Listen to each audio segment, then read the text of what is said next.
국민 여러분께 저같이 아무것도 아닌 사람이 이렇게 심려를 끼쳐서 진심으로 죄송합니다. 수사 잘 받고 나오겠습니다. 국민에게 더 하실 말씀 없으십니까? 추가 질문 나중에. 죄송합니다. 명품 먹거리와 명품백인데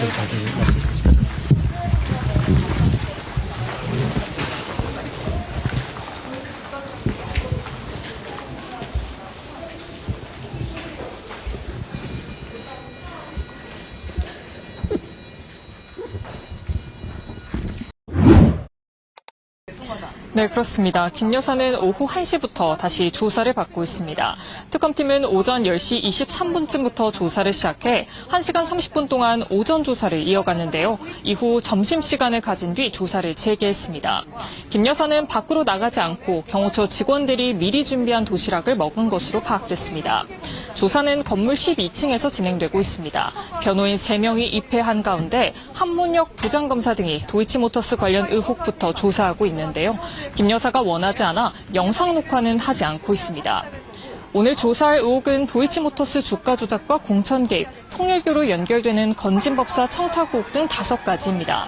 앞서 김 여사는 오늘 오전 10시가 조금 넘은 시간 특검 사무실에 도착했습니다.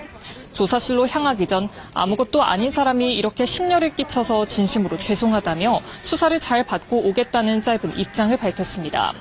다만 고가의 목걸이와 도이치 주가 조작 등 김 여사 의혹과 관련한 취재진의 질문에는 답을 하지 않았습니다. 전직 영부인이 피해자 신분으로 공개적으로 출석하는 건 이번이 처음입니다. 다만 조사가 언제 끝날지는 미지수입니다. 김 여사 측은 건강상의 이유로 오후 6시 전에 조사를 끝내달라고 요구하고 있는데요. 심야 조사 가능성이 낮은 만큼 특검팀은 김 여사를 여러 차례 불러 조사하는 방안을 검토할 것으로 보입니다. 지금까지 김건희 특검 사무실에서 KBS 뉴스 서지영입니다.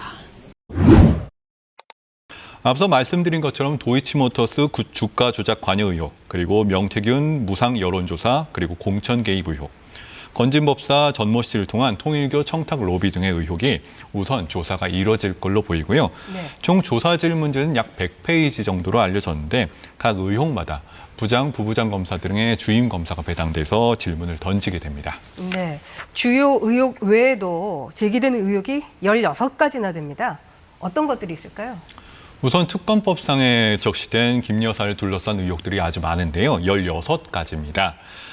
주요 의혹만 뽑아보자면요. 도이치모터스 주가 조작 사건, 그리고 명품 가방 수수 사건, 명태균, 건진법사 등의 민간인 국정 개입 의혹 등이 있고요. 이 외에도 코바나 콘텐츠의 뇌물성 협찬 사건, 그리고 국회의원 선거 개입, 공천 거래 등 선거 개입, 서울 양평 고속도로 노선 변경 등 인허가 과정에서 다양한 의혹들을 받고 있습니다. 일단 특검팀은 오늘 조사에서 앞서 말씀드린 것처럼 도이치모터스 주가 조작 의혹 사건을 시작으로 주된 의혹 서너 가지를 조사를 할 예정이고요. 네. 주로 이전에 수사기관이 수사를 진행해 일정 부분의 자료와 진술 확보한 사건들인데요. 김 여사의 진술 반개 유의미한 사건부터 조사를 진행할 걸로 보입니다. 네. 김 여사에 대한 조사가 한 번으로 끝나지 않을 가능성이 상당히 높은 거죠? 그럴 가능성이 매우 높다고 봐야 될 것 같습니다. 하루 만에 특검 수사 대상이 16가지 의혹들을 포함해서 지금 진행 중인 수사를 전부 진술받는 건 불가능하고요, 물리적으로. 네. 여기에 앞서 말씀드린 것처럼 수사가 진행 중인 사안들도 상당히 많고요. 그 과정에서 인지된 새로운 의혹, 대표적으로 이른바 김 여사 측 집사라고 불렸던 김모 씨의 알선 수재 의혹 등이 있는데 이런 것들은 수사가 진행되는 진도에 따라서 추가적인 조사를 필요로 하기 때문에요. 김 여사의 출석은 여러 차례 이뤄지는 게 불가피해 보입니다. 네, 말씀하신 것처럼 김건희 여사가 탄 차량이 반포대교를 지금 막 진입을 한 것 같은데요. 오늘 조사가 시작이 되면 얼마나 조사가 길어질 것으로 보십니까?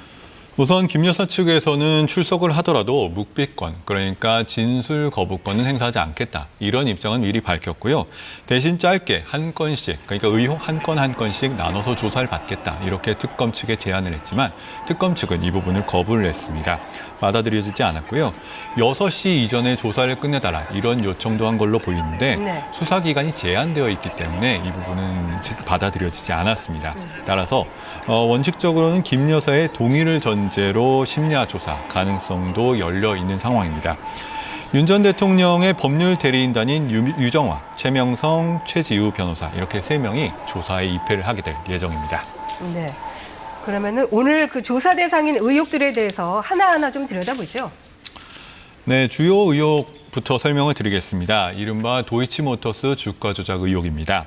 법조계는 사실상 이 도이치모터스 의혹이 특검이 김 여사를 기소를 할 경우에 주요 공소 사실이 될 걸로 내다보고 있는데요. 이 도이치모터스 주가 조작 의혹 사건은요, 2009년부터 2012년 사이에 권오수 전 도이치모터스 회장 등이 주도한 시세 조종 사건입니다. 네. 이 김 여사는 여기에 자신의 주식 계좌와 자금을 제공하는 전주 역할을 함으로써 범행에 용이하게 했다는 의혹을 받고 있는데요. 구체적으로는 자본시장법 위반, 그중에서도 시세 조종 공모 내지는 방조, 피의자 신분입니다. 여기서 핵심 쟁점은요. 김 여사가 자기의 계좌가 시세 조종이라는 범죄에 이용된다는 점을 미필적으로만 알면서도 이를 용인한 상태에서 계좌를 제공했는지입니다. 네. 과거에 검찰은 김 여사의 그런 인식, 그러니까 범죄를 알았다는 점을 입증할 객관적인 증거가 없다면서 무혐의 처분을 한 바가 있는데요. 네. 특검이 이를 뒤집을 수 있을지가 주요 관심사입니다. 최근에 특검이 관련 증거들을 다시 압수수색해서 찾아냈다고 하던데 어떤 자료들인가요? 네, 특검은 계좌 관리자 측에요, 이 수익의 40%를 줘야 된다는 취지의 통화 녹음이나 주가 조작 선수로부터 주식 손실 보전금 명목의 금원을 수령했다는 진술 등을 확보를 했는데요. 이건 과거에 무혐의 처분에서 검찰이 고려하지 않았던 자료들로 보이고요. 이런 이례적인 수익 배분 구조나 손실 보장 약정을 바탕으로 김 여사의 계좌가 이런 통상적인 투자 위탁이 아닌 방식으로 운용된 점을 인지했는지 추궁할 걸로 예상이 됩니다. 물론 김 여사 측에서는요, 의혹을 부인하고 있고요. 또 이는 고수익을 보장하는 전형적인 투자 유치 방법의 하나고 불법 행위를 인식하고 용인한 건 아니다. 이렇게 방어할 걸로 예상이 됩니다. 이외에도 특검은 도이치 사건 관련해서는 윤 전 대통령이 대선 후보 당시에 도이치모터스 사건과 관련해 오히려 재산상 손해를 봤다. 이렇게 발언한 부분을 공직선거법 위반 혐의로 수사를 하고 있는데요. 이 부분도 조사에서 명확히 사실관계를 규명할 걸로 보입니다. 네. 삼부토건 그 주가 조작 의혹도 한번 짚어보죠. 이 건은 김 여사의 관여가 직접적으로 확인이 되지 않았잖아요. 그렇습니다. 이 사건은 지금 금감원에서 넘어온 사건인데 지금 막 수사를 벌이는 사건이라서 오늘 조사에 포함될지는 아직 미지수입니다. 네. 이 사건 내용만 설명드리면요. 2023년에 삼부토건이 해외 사업을 할 능력이나 의사가 없으면서 우크라이나 재건 사업에 참여할 것처럼 주가를 띄워서 경영진이 보유 주식을 팔아 수백억 원대의 부당 이득을 취했다는 의혹입니다. 이것도 도이치모터스 주가 조작 사건과 동일한 자본시장법 위반, 시세 조종 혐의고요. 앞서 도이치모터스 주가 조작 사건의 컨트롤 타워 역할을 한 구속된 이종호 전 블랙펄 인베스트먼트 대표인데 네. 이 전 대표가 삼부토건 주가 급등 전에 메신저 단체방에 3부 내일 체크 이런 메시지를 남겼습니다. 그 시기에 공교롭게 윤석열 전 대통령 부부가 우크라이나를 방문해 재건 사업을 논의하는 등 이 정부 행사가 겹치면서 김 여사의 연루 의혹이 제기가 된 건데요. 다만 삼부토건 경영진 측은 시세 조종 혐의를 부인하는 입장이고 아직 말씀드린 것처럼 김 여사가 삼부토건 주식을 거래했다거나 이런 연루된 정황은 발견되지 않았습니다. 네. 또 이 밖에도 김 여사는 명품 가방, 목걸이 등 금품 수수 의혹도 받고 있습니다. 그렇습니다. 이른바 건진 법사로 알려진 전모 씨를 통해서요. 통일교 측으로부터 사업상 이권 등과 관련된 청탁을 받았는지 그리고 그 대가로 명품 가방 등의 수천만 원의 금품을 수수했는지 이런 의혹입니다. 구체적으로는 윤모 전 통일교 세계본부장이 지난 2022년에 통일교의 현안을 부탁할 목적으로 전시를 통해 김 여사에게 고가의 샤넬 가방 2개와 6천만 원 상당의 그라프사 다이아몬드 목걸이 등을 건넸다. 이런 의혹인데요. 네. 이와 관련돼서 금품 공여자인 윤 전 본부장이 지금 구속이 되어서 수사를 받고 있는 상태입니다. 네.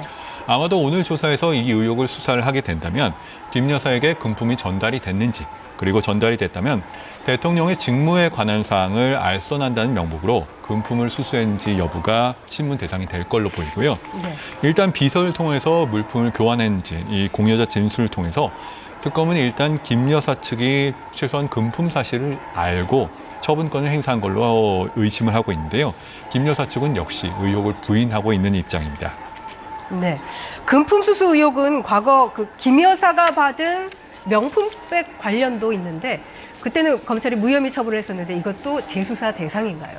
그렇습니다. 이른바 명품백 사건이죠. 2022년에 김 여사가 코바나 콘텐츠 사무소에서 재미동포인 최재형 목사로부터 300만 원 상당의 명품백을 받은 사건입니다.